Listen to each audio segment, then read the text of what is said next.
हैदराबाद ऐं हुन पसगिरदाई वारनि इलाइक़नि में डेंगी जो जेको मर्ज़ आहे हुन में अञा ताईं तेज़ी सां इज़ाफ़ो थिए थो पियो। ऑफिशियल तौर ते जेको आहे हिन वक़्त ताईं 16 माण्हू फोत थिया आहिनि, जॾहिं त अनऑफिशियल तौर ते 40 जो अंग ॿुधायो पियो वञे। 12 ॾींहंनि में 7641 केसिस रिपोर्ट थिया आहिनि। मेयर हैदराबाद जी हिदायतुनि ते शहर जे मुख़्तलिफ़ इलाइक़नि में फेमिगेशन जो जेको सिलसिलो शुरू कयो वियो आहे, हिन हवाले सां काशिफ़ शोरो साहब मौजूदु आहिनि। काशिफ़ साहब, छा सूरत हाल आहे हिन वक़्तु शहर में?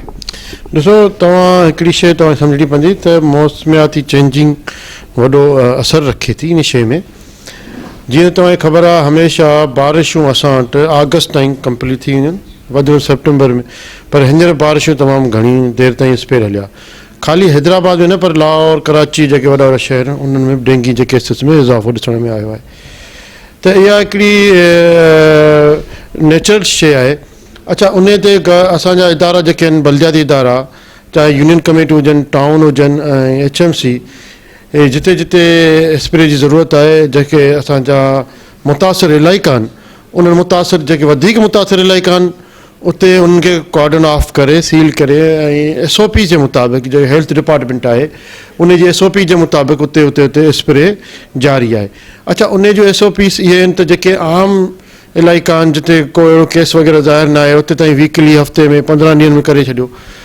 बाक़ी जिते अगरि केसिस आहिनि त उन्हनि जी उन्हनि SOPs जारी कयूं त उते घरनि में IRs कीअं थींदो आहे, उहे हेल्थ डिपार्टमेंट जा अमलदार अचनि था, अमलियार अचनि था, उहे था कनि। ॿाहिरि रोडनि ते गलियुनि में वरी municipal union committee, town, HMC जो अमलो आहे उहो जेको करे थो। त इहो कंटिन्यूअली ऑपरेशन हले पियो। इन खे तक़रीबन काफ़ी ॾींहं थी विया आहिनि, जंहिंमें काफ़ी कुझु रेशो हाणे घटि थियणु शुरू थी वियो आहे। त इन में तव्हांजे ज़रिए आउं हिकिड़ो मैसेज पब्लिक ताईं, आवाम ताईं पहुचाइणु चाहियां थो त महिरबानी करे हीउ जेको डेंगी आहे, इन में केयर तमामु घणी ज़रूरी आहे। इन में तव्हां ही गंदे पाणी में कोन थो थिए। हिन जी जेकी अफ़ज़ाइश आहे, जेकी असांखे डिपार्टमेंट, कंसर्न डिपार्टमेंट ॿुधाई आहे, मतिलबु डिपार्टमेंट, उहा इहा ॿुधाई आहे त हीउ साफ़ पाणी में थिए थो। ख़ासि तौर ते जेके तव्हां बर्तन भरे था रखो पखियुनि लाइ, नंढनि जानवरनि लाइ, घर में जानवर पालियल आहिनि, मथे छित ते कबूतर आहिनि, को टायर पियल आहे घर में उन में पाणी पियो आहे, को ॿाहिरि टायर शॉप आहे, सर्विस वारो आहे, थोरे थोरे पाणीअ में जिते अगरि तव्हां हिकिड़े गिलास में थोरो पाणी रखो था मिक़दार में, उहो कुझु टाइम ताईं रखियो आहे, यूज़ नथो थिए, ढकियल कोन्हे, त उन में डेंगी जो लारो अचे थो ऐं पोइ उते ई हुनजा बचा निकिरनि था ऐं सभु शयूं थियनि थियूं।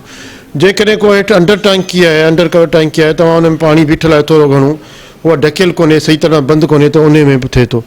घर में आमतौर में मटका, नदियूं ऐं कूलर वग़ैरह माण्हू भरे रखंदो आहे, या डिस्पेंसर आहे, डिस्पेंसर में माण्हू थोरो पाणी हारींदो आहे, थोरो वरी हेठि हुन में हिकिड़ो ट्रे हूंदो आहे, हुन में जमा थी ईंदो आहे। त उहो जेकॾहिं घणी देरि ताईं भरियल आहे, त ॿियो घर में ख़ासि तौर ते असां प्लांटेशन करियूं था, नंढियूं नंढियूं असीं ठाहींदा आहियूं, पाणी जेकी लीटर वारी बोतल आहे उनखे असीं कटे करे उन में प्लांट रखी छॾींदा आहियूं, या अहिड़ो को प्लांट जो पोट हूंदो आहे, उन में तव्हां पाणी विझी छॾियो, पाणी पियो आहे, उन में बि तव्हांजो डेंगी अफ़ज़ाइश करे थो। त महिरबानी करे पंहिंजे सभ खां घणे मां घणो जेको लारवान मिलियो आहे असांखे, उहो तमामु घरनि जे अंदरि मिलियो आहे, उन पाणीअ मिलियो आहे। पाणी अहिड़ो किथे बीहण न ॾियो, साफ़ु पाणी जेको तव्हांजे घर में जेके जिते AC जो पाणी किरे थो, उहो उते जमा थिए थो, त हीउ उन ई क़िस्म जे पाणीअ में थिए थो।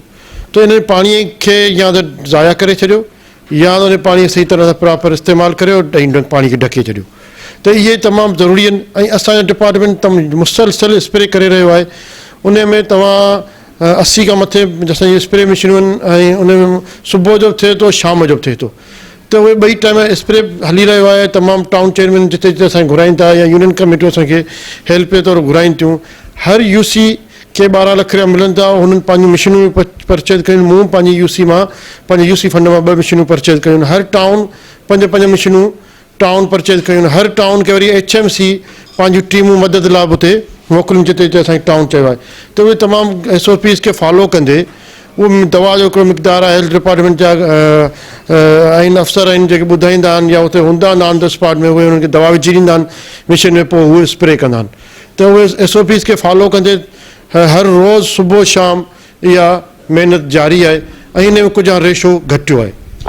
मेयर हैदराबाद काशिफ खान शोरो जो तव्हां ॿुधो उन्हनि जो चवणु आहे त हिन वक़्तु शहर जे मुख़्तलिफ़ इलाइक़नि में स्प्रे जो जेको सिलसिलो आहे उहो जारी आहे ऐं उन खां पोइ शहर जे मुख़्तलिफ़ जेके इलाइक़ा आहिनि उते डेंगी जो जेको आहे उहो मर्ज़ घटिजणु शुरू थियो आहे। कैमरामैन एजाज़ कोसो सां गॾु सलीम अला, मेरान TV न्यूज़, हैदराबाद।